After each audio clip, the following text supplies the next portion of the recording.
In today's video, we are checking out Doctor Who: The Edge of Reality on PC. However, this game is also available on Nintendo Switch, PlayStation 4, and also Xbox One. I also have to admit as a bit of a disclaimer that this is my first Doctor Who video game that I've actually looked at, and there is actually a big reason behind that. As you can tell from this channel, I am a big fan of the Doctor Who franchise, well, more accurately the TV show, and because of the amount of mixed responses that the video games have actually gotten, I've always been really hesitant to actually pick one up and play it myself. I didn't want to ruin the Doctor Who experience for myself, but admittedly, because the series in my, well, personal opinion has been going downhill since the 13th Doctor, well, more recent episodes have been a little bit better, let's say, I've been looking for other ways to get my Who fix. So I thought I would start with the newest entry to the series, The Edge of Reality, which is a non-VR version of The Edge of Time. And with that comes some new experiences, like new characters including the 10th Doctor,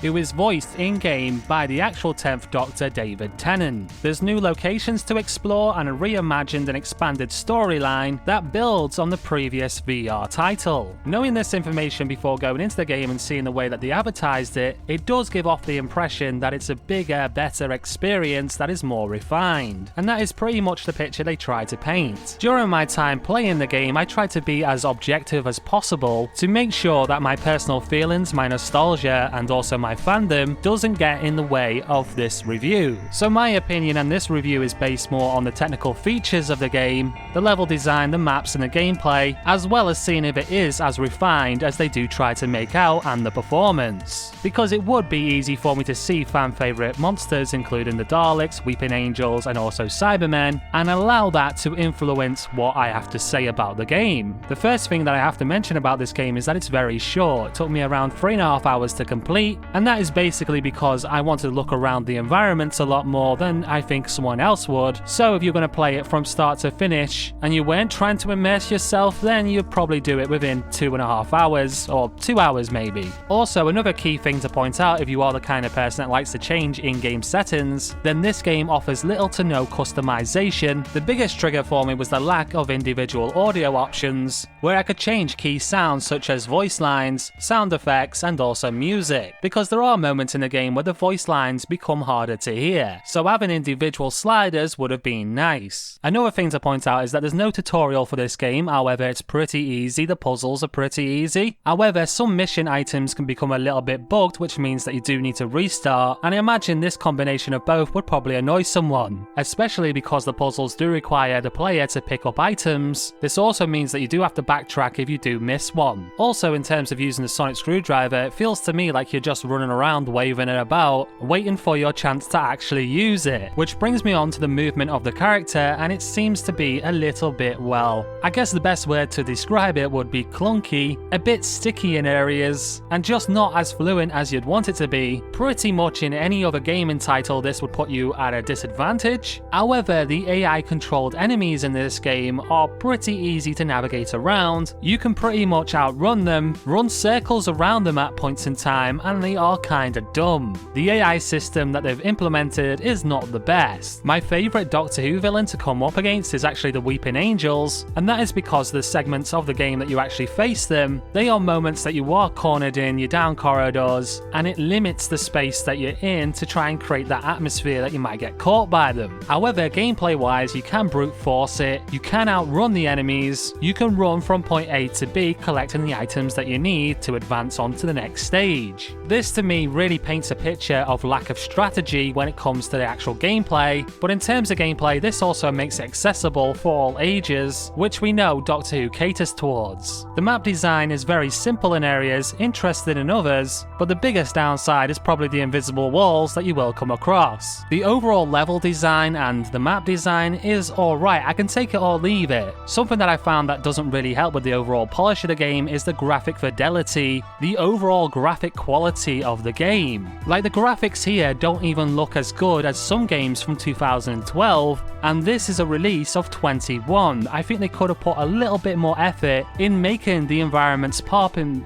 terms of making the models pop and the overall details that they could have included in the non-VR version. Instead, what it feels like to me when I play through the game is that it's just a VR port that they haven't really put much thought into or much work into to make it a different experience. Yes, we got the inclusion of different levels and the 10th Doctor, but honestly that feels like it's been included as somewhat of a promotion, more of a marketing technique instead of sorting out the AI to be more suitable to the other platforms and non-VR gameplay. It pains me to say it being a fan of Doctor Who, but I don't think this is worth the money that they're asking. $25 in the US or £20 here in the UK. For me, it's just not worth that price tag, and I would recommend getting it. Maybe if you're a massive fan of Doctor Who, maybe I could say, yeah, I kind of recommend it if you buy it on sale, but it has to be a very decent price. The overall story for me was nothing brilliant. I wasn't taken back. I wasn't like, wow, this is an amazing Doctor Who adventure or anything like that. So on that account too, I can't really say you've got to play it as a Doctor Who fan for the story. And overall, going into this game and my initial thoughts and feelings, I came out the other end exactly what I thought I was gonna feel, and that is the slight disappointment that this game wasn't that great, unfortunately, and that is a shame. Anyway, that has been my look at Doctor Who: The Edge of Reality. I hope you enjoyed today's video. If there's anything that you want to point out about this game that I might have missed out, or you just want to share your opinion about the game, then please let us know down in the comments. Anyway, with that said, I hope you enjoyed today's video. Smash the like button if you did. Also get subscribed to the channel if you want to see more game reviews like this. Thank you for watching. All your support has been great. And with that said, I have been Tech from Tech Evolved, and I will see you in the next video.